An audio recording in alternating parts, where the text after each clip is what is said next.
kira-kira ada nggak sih kira-kira ya bagi kita kan kita nggak ngerti nih orang awam itu bagiannya berapa sih misalkan antara fighter dengan pelatih berapa persen ada nggak itu?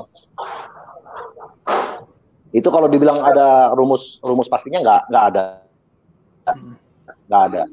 rumus, tapi memang mereka biasanya itu berdasarkan persentase, bukan berdasarkan ya tergantung negosiasi awalnya, tergantung negosiasi awal antara si fighter dan pelatih ini seperti apa.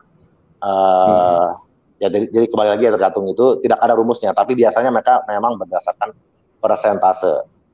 Nah, memang idealnya ya kembali tergantung situasinya ya. Ada situasi di mana si fighter ini tinggalnya di rumah pelatihnya, yang kasih makan ya pelatihnya, dapat uang saku dari pelatihnya. Nah, itu pada saat dia bertanding dan menang, tentunya itu potongannya akan lebih besar kan kalau ya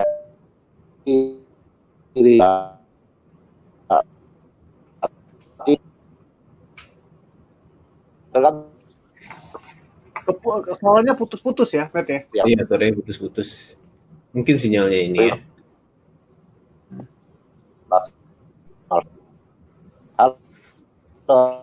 Halo. Ya, halo. Suaranya keputus-putus, bisa diulangi nggak? Bung Medi, kedengeran suaranya? Iya, oke, sudah kedengeran lagi. Oh ya, untuk berapa persen? Oke, untuk berapa persennya itu nggak ada pastinya, karena memang setiap antara fighter dan pelatih ini berbeda-beda hubungannya. Ada fighter yang dia tinggal di rumah pelatihnya, yang kasih makan juga pelatihnya, dia kasih uang saku pula, vitaminnya pun disiapin, diajarin teknik. Nah, tentunya apabila hubungannya seperti ini, pasti potongan persentasenya akan lebih besar dibandingkan misalnya fighternya memang hanya sekedar latihan aja sama si pelatih ini, dan dia harus cari uang sendiri, makan sendiri, suplemen sendiri. Nah, itu pasti berbeda potongannya. Kalau misalkan Prof pengen tahu sedikit, misalkan kira-kira 70-30, 50-50 atau berapa? Kira-kira aja secara umumnya bisa nggak kasih kita pengertian kira-kira berapa sih besarnya persentasinya? Kalau persentase yang standar itu adalah kurang lebih 20-50%. Oke, 20-50%. Ya. Oke. Tidak bisa melebihi fighter ya? Maksudnya fighter 30%? Tergantung lagi Bung Alvin, tergantung lagi hubungannya seperti apa. Kayak di Amerika tuh ada satu fighter, Johnny Hendrick. Dia itu seorang atlet gulat, dan ada satu orang yang dia mempunyai mimpi untuk mencetak seorang juara UFC. Untuk mencetak mimpinya ini, dia merekrut atlet-atlet seperti Johnny Hendrick salah satunya. Jadi Johnny Hendrick ini adalah seorang atlet gulat. Habis itu didatangi oleh orang ini, ayo saya mau jadikan kamu jadi seorang juara, saya bikin timnya. Di mana? Apa yang kamu perlukan? Disiapkanlah pelatih MMA, pelatih jiu-jitsu, pelatih striking, pelatih fisik, dan nutrisionis. Sudah ada 5 orang yang bekerja di dalam tim itu. Dan orang ini digaji oleh bosnya ini. Setiap bulan. Begitu juga dengan Johnny Hendrick. Karena Johnny Hendrick juga dia punya anak istri. Anak istri mau makan apa kalau dia tiap hari latihan? Dikasih gaji oleh orang ini. Oke, kamu nggak usah mikirin kerja. Kamu latihan aja. Dikasih gaji. Di Amerika. Jadi yang digaji ya fighternya, pelatihnya 5 orang. Dan orang ini akhirnya menyewa satu gedung untuk menjadi sasana. Oke, kita latihan di sini. Beli alat-alatnya dari sansak, matras, semuanya dibeli. Suplemennya disiapkan juga. Suplemen disiapkan juga. Dan untuk mencetak seorang pegulat menjadi seorang MMA fighter yang handal, ini nggak bisa dalam hitungan sebulan 2 bulan, Bung Afen. Iya. Butuh waktu, setahun, 2 tahun. Investasi yang sudah dikeluarkan oleh orang ini $1 juta.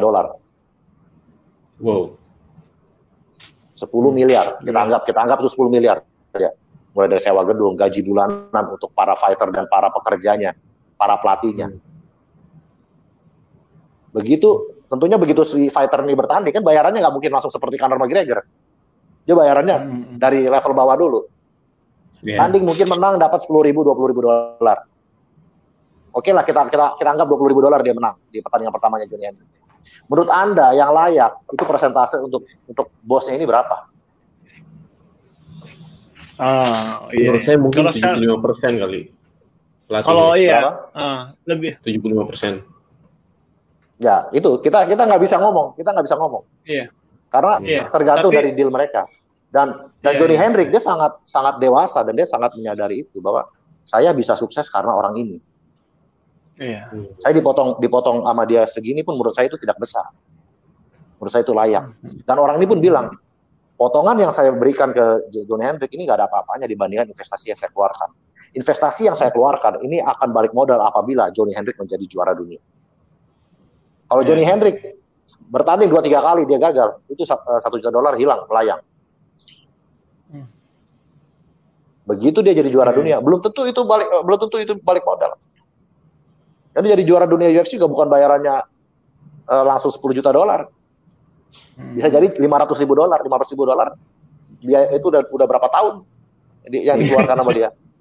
Iya. Jadi ya itu yang saya bilang. Tergantung hubungan mereka seperti apa. Kita nggak bisa bilang 50% itu besar. Tergantung hubungan itu seperti apa.